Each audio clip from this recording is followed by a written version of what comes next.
CM Keshav Prasad Maurya ने किया दावा, घोसी उपचुनाव बड़े अंतर से जीतेगी बीजेपी, सपा की होगी जमानत जब्त। मुंबई में एकत्र हुए इंडिया गठबंधन का नहीं है कोई एजेंडा।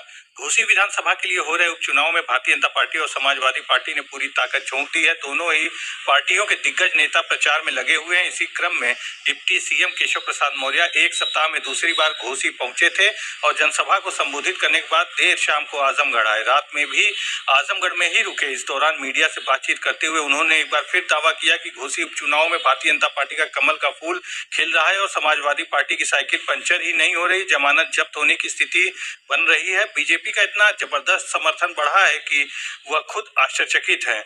उन्हें जो अपेक्षा थी, आज का जो फीडबैक मिला है, उसके हिसाब से बड़े अंतर से बीजेपी जीतेगी। समाजवादी पार्टी के राष्ट्रीय अध्यक्ष अखिलेश यादव के घोसी में सपा की जीत के दावे पर डिप्टी सीएम ने कटाक्ष करते हुए कहा कि ना घोड़ा दूर है ना मैदान दूर है। 5 तारीख को मतदान होगा, 8 तारीख को मतगणना होगी, रिजल्ट सामने आ जाएगा। दावा किया कि आजमगढ़ सहित प्रदेश की 80 लोकसभा सीटों पर भारतीय जनता पार्टी 2024 के लोकसभा चुनाव में जीत दर्ज करेगी। मुंबई में हो रहे इंडिया गठबंधन की बैठक पर डिप्टी सीएम ने कहा कि वह भ्रष्टाचार मुक्त बनाने की मार्ग की बाधा है और जनता सदा के लिए इस बाधा को विदा करने के लिए तैयार है। सुनते हैं डिप्टी सीएम केशव मौर्य ने क्या कहा।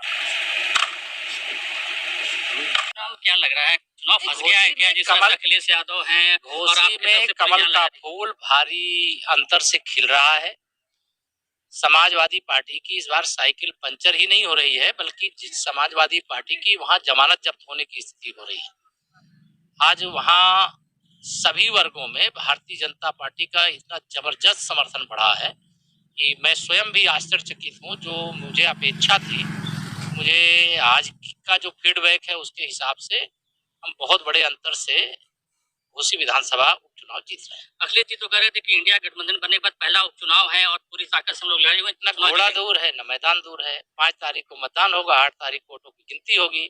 और जो मैं कह रहा हूँ, आजमगढ़ सहित उत्तर प्रदेश की 80 की 80 लोकसभा भारतीय जनता पार्टी और हमारे गठबंधन के जो साथी वो जीते। सर, मुंबई में जो इंडिया गठबंधन की बैठक हो रही है, सर क्या इतना ही कहूंगा कि ये भ्रष्टाचार मुक्त भारत बनाने के मार्ग की बाधा है और जनता इस बाधा को सदा के लिए विदा करने को तैयार है। भ्रष्टाचार, परिवारवाद, तुष्टीकरण से मुक्त राजनीति इस देश की होगी, तभी इस देश का सर्वांगीण विकास होगा, सबका साथ सबका विकास होगा। और यह जो एकत्र हैं, इनका कोई राष्ट्र के लिए एजेंडा नहीं है, कोई गरीब के लिए, किसान के लिए, मजदूर के लिए, गांव के लिए, शहरों के लिए कोई एजेंडा नहीं।